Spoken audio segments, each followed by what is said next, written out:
আমাদের দুইটা জিনিস বড় দরকার। একটা হচ্ছে শুকরিয়া, আর একটা হচ্ছে ধৈর্য। যে বান্দার জীবনে এই দুইটা জিনিসকে বন্ধু বানায় নিতে পারে, তার জন্য কঠিন রাস্তাও সহজ হয়ে যায়। আল্লাহ পাক আমাদেরকে এই দুইটা নিয়ামত দান করুক। ধৈর্য আসলে কি হবে? আপনার মুখ কন্ট্রোল হয়ে যাবে। তখন আর রাগ করে যে বউকে বাইকে যে কথাগুলা বলার কারণে সম্পর্ক নষ্ট হয়, ওই কথা আর বলাটা আসবে না, সম্পর্ক নষ্ট হবে না। বলেন না সুবহানাল্লাহ।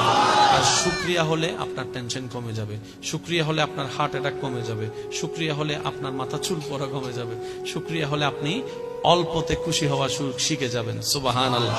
আর আপনারা জানেন যে খাবার খুশি মনে খাওয়া হয়, আর যে খাওয়া জোর করে খাওয়া হয়, দুইটা এক নয়।